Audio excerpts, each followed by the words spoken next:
नमस्कार, digital desk plus पर आपका स्वागत है।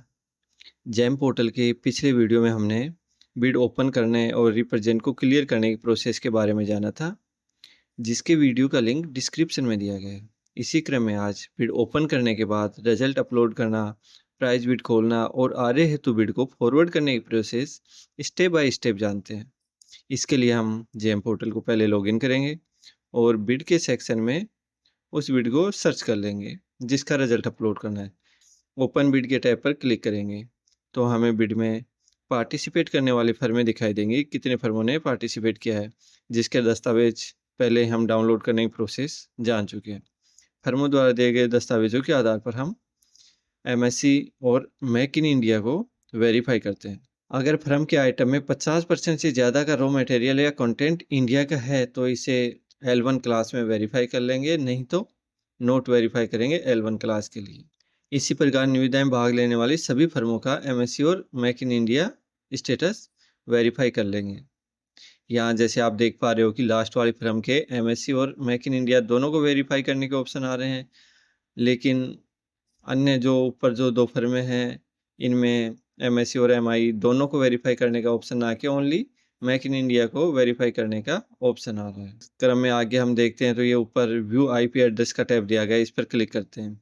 यहाँ हमें सभी फर्मों एवं स्वयं बायर का टेक्निकल और फाइनेंशियल आईपी एड्रेस दिखाई देंगे। अगर 2 या 2 से अधिक फर्मों द्वारा एक ही आईपी एड्रेस से भाग लिया गया है, तो वो कार्टेल को शो करता है। इसलिए आप फर्मों को रिजेक्ट या डिस्क्वालीफाई भी कर सकते हैं। इसको आईपी एड्रेस से रिलेटेड आप टेंडर की टर्म कंडीशन में भी डाल सकते हैं। बॉक्स को मार्क कर देंगे और सबमिट कर देते हैं। अब हम चलते हैं आगे, वेरीफाई करने का स्पेसिफिकेशन के ऑप्शन पर क्लिक करते हैं। तो जैसे ही क्लिक करते हैं तो एक्सेप्ट और रिजेक्ट के ऑप्शन दिखाई देने लग जाते हैं। अगर फर्म द्वारा सभी दस्तावेज दिए गए हैं तो उसे क्वालिफाई करेंगे, नहीं तो हम रिजेक्ट कर देंगे और कमेंट में लिख देते हैं कि ये कारण है, ताकि वो रिप्रेजेंट के दौरान अपने वो दस्तावेज प्रस्तुत कर सके। इसी प्रकार अन्य फर्मों के भी रिजल्ट अपलोड कर देते हैं। और यहाँ जो तीनों फर्मों द्वारा भाग लिया गया, इन्होंने सभी दस्तावेज दे रखे हैं, तो इसलिए सभी को क्वालिफाइड डिक्लेयर करते हैं। वे कन्फर्म टेक्निकल एवोल्यूशन पर क्लिक करते हैं। जैसे टेक्निकल एवोल्यूशन पर क्लिक करते हैं तो हमारे पास टेक्निकल एवोल्यूशन रिपोर्ट अपलोड करने का ऑप्शन दिखाई देंगे। तो यहाँ यस पर क्लिक करके अपलोड कर सकते हैं। अभी हम नो चूज करते हैं और बिना टेक्निकल एवोल्यूशन रिपोर्ट को अपलोड किए सबमिट पर क्लिक करते हैं, क्योंकि अगर नो चूज करोगे तो टेक्निकल एवोल्यूशन रिपोर्ट अपलोड करने की ज़रूरत नहीं होगी। अब हमारी जैसे ये नो पे क्लिक करते हैं, सबमिट करते हैं, तो फाइनेंशियल बिड को ओपन करने का ऑप्शन आता है। इस पर क्लिक करेंगे और ओटीपी फिल कर देंगे तो फाइनेंशियल बिड ओपन हो जाती है, जहां हमें सबसे कम दर प्रस्तुत करने वाली फर्म की दर दिखाई देती है। अभी हमें फर्म का नाम दिखाई नहीं देगा। और अगर टेक्निकल रिजल्ट में मानो कोई फर्म डिसक्वालीफाई हो जाती है, यहाँ तो हमारी तीनों फर्म क्वालिफाई थी, लेकिन अगर कोई डिसक्वालीफाई हो जाती है तो उसको दस्तावेज प्रस्तुत करने के लिए 48 घंटे का मैंडेटरी समय दिया जाता है। इस दौरान फर्म अपने दस्तावेज प्रस्तुत कर सकती है। यहाँ जैसा कि आप स्क्रीन पर देख रहे हैं, फर्स्ट वाली फर्म को डिस्क्वालीफाई किया गया था। उसके रिव्यू में व्यू रिप्रेजेंटेशन दिखाई दे रहा है। इसका मतलब है कि फर्म द्वारा पुनः दस्तावेज प्रस्तुत किए गए। और 3 नंबर पर जो फर्म आप देख पा रहे हो, वो भी डिस्क्वालीफाई है, लेकिन फर्म द्वारा रिप्रेजेंट नहीं किया गया है। जिसने रिप्रेजेंट किया है उसके व्यू रिप्रेजेंट ऑप्शन पर क्लिक करेंगे और कमेंट में लिखकर एक्सेप्ट और रिजेक्ट करने का टैब दिखाई देने लग जाता है। यहाँ फर्म को आवश्यक जो दस्तावेज दिए गए हैं, तो कमेंट में लिखकर एक्सेप्ट कर देंगे, नहीं तो रिजेक्ट कर देंगे। तो फर्म क्वालिफाई मार्क हो जाती है अगर एक्सेप्ट करते हैं तो।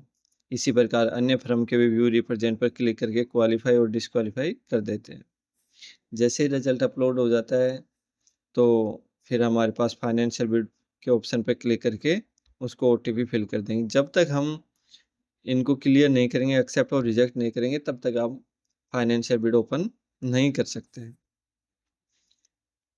फाइनेंशियल बिड ओपन कर लेते हैं तो हमारे पास ये L1 की रेट आ जाती है। यहाँ जो डिटेल का ऑप्शन दिया गया है, इस पे क्लिक करके हम पर आइटम कितनी रेट कोट की गई है L1 फर्म द्वारा, वो हम देख सकते हैं। अभी हम L1 फर्म का नाम नहीं देख पाएँगे, क्योंकि अभी आरए की प्रोसेस शेष है, क्योंकि आरए के प्रोसेस के बाद जो L1 आएगा, वो हमें दिखाई देगा। इस प्रकार हम नीचे स्क्रॉल करते हैं तो आरए का ऑप्शन आ जाता है आरए में प्रोसीड करने के लिए। तो यहाँ प्रोसीड टू आरए के ऑप्शन पर क्लिक करेंगे। जैसे इस पे क्लिक करते हैं तो आरए के लिए टाइम फिल करने का ऑप्शन आ जाता है। ये 24 घंटे मैंडेटरी होता है, इससे कम आरए नहीं होता है। रात का टाइम होगा, संडे का टाइम होगा या जीएच गेज़ेटेड हॉलिडे होगी तो आरए की प्रोसेस नहीं होती है, वो अगले दिन फिर से स्टार्ट होता है। इस प्रकार हम टाइम को चूज़ करके प्रोसीड टू आरए पर क्लिक कर देते हैं और ओटीपी डाल के वेरीफ़ाई कर देते हैं। इस प्रकार हम बिड का रिज़ल्ट अपलोड कर सकते हैं, फाइनेंशियल बिड को ओपन कर सकते हैं और आरए के लिए प्रोसीड कर सकते हैं। कृपया चैनल को सब्सक्राइब करना और वीडियो को लाइक शेयर करना ना भूलें। धन्यवाद।